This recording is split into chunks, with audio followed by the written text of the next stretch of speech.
Bonjour et bienvenue dans Motif, l'émission où on va tenter ensemble de découvrir ce qui, culturellement et historiquement, a forgé tout notre imaginaire collectif. Relax, don't do it when you wanna go to it. Relax, don't do it when you wanna come.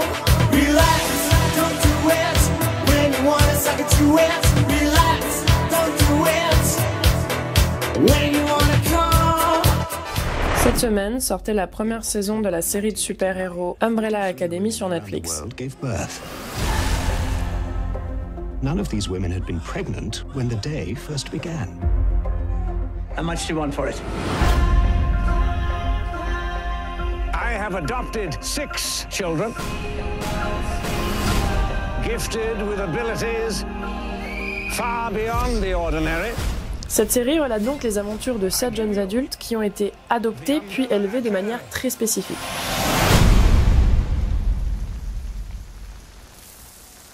Does anyone wish to speak? Alors pourquoi est-ce qu'on est aussi fasciné par la relation entre les créateurs et les créatures, et d'où vient ce mythe qui, petit à petit, a envahi beaucoup de fiction audiovisuelle? D'abord, un petit point historique. C'est en 8 après Jésus-Christ qu'on voit pour la première fois émerger le mythe de Pygmalion et Galatée, raconté pour la première fois dans les Métamorphoses d'Ovide. Pygmalion était un artiste chypriote qui était lassé du comportement des propétides, donc des femmes sorcières libérées et bien souvent prostituées. Il tomba amoureux un jour d'une statue d'ivoire dont il était le créateur. Attendri par les sentiments de Pygmalion, Aphrodite, donc Vénus, décida d'insuffler la vie à cette statue, qui devient par la suite la femme de Pygmalion. Je t'accorde le don de la vie. I missed you in bed last night. Pygmalion est donc l'auteur et créateur d'un être qu'il a sculpté selon son idéal féminin. Et c'est sur ce postulat que de nombreuses fictions plus contemporaines s'appuient et appuient des relations entre créateurs et créatures, ainsi que des relations entre maître et élève. Pourquoi vous me regardez comme ça? Ici, la créature et son créateur ont une relation amoureuse parce que Galatée répond à tous les fantasmes et à tous les idéaux de Pygmalion. Mais qu'est-ce qu'il en est vraiment quand la créature s'avère être une déception pour son créateur? En 1831 sort l'illustre Frankenstein ou le Prométhée moderne de Mary Shelley, dont la plus fameuse des adaptations au cinéma verra le jour 100 ans plus tard, en 1931.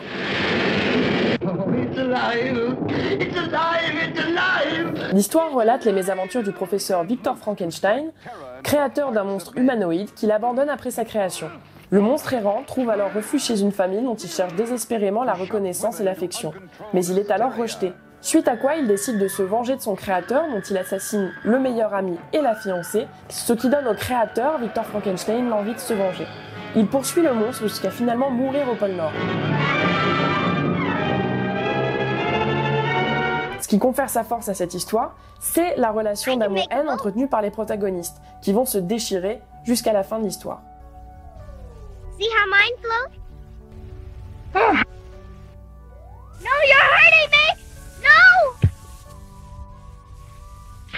Le besoin de reconnaissance du monstre, puis sa furie vengeresse, deviennent des conséquences directes des circonstances de sa création et du comportement de son créateur.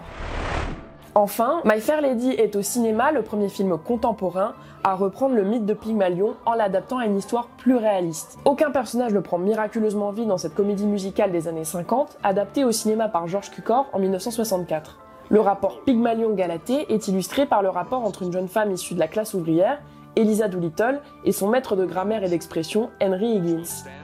This is my fair lady. Comme s'il s'agissait désormais de pouvoir façonner l'autre, sans l'avoir pour autant fabriqué, mais plutôt en lui inculquant un savoir, en lui transmettant des connaissances et en établissant un rapport de force évident. Got us in the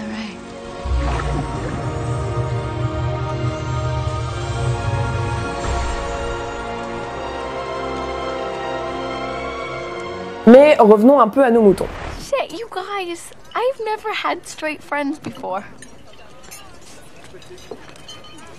Qui sont ces personnages et qu'est-ce qui caractérise les maîtres et les créateurs, ainsi que les élèves et les créatures? I don't care what my teachers say. I'm gonna be a supermodel. Souvent professeur, comme dans le déjà très cité My Fair Lady, et parfois même créateur d'écoles à part entière, l'enseignement des maîtres s'appuie souvent sur une expérience vécue, une perception du monde qui leur permet de projeter et d'éduquer les élèves en fonction de cette expérience, principalement quand le maître est lui-même une créature. Oh my God. Thank you for all I have to learn from.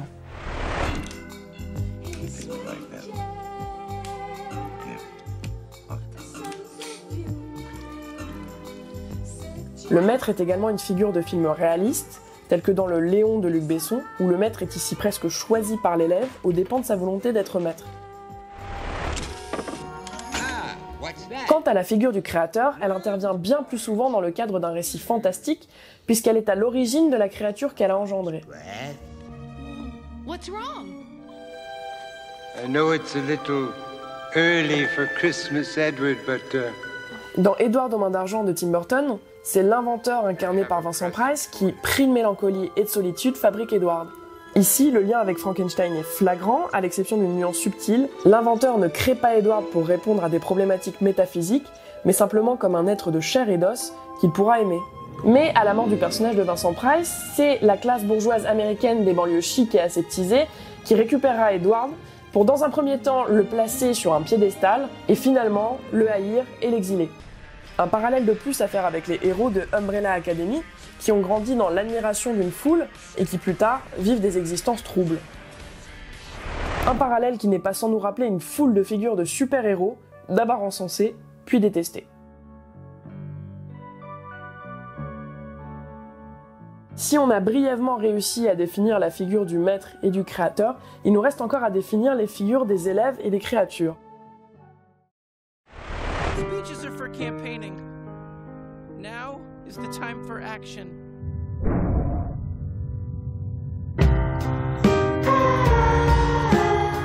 On observe parfois une certaine dualité entre l'admiration du disciple pour son maître et sa jalousie, son envie de le dépasser.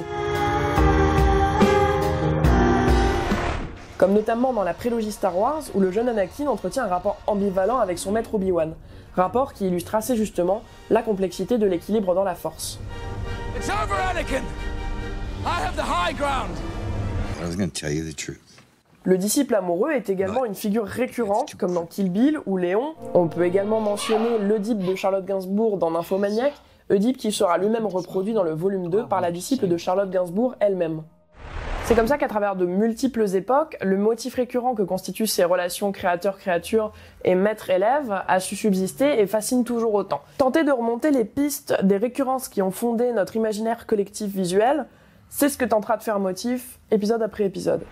Perhaps the only difference between me and other people was that I've always demanded more from the sunset.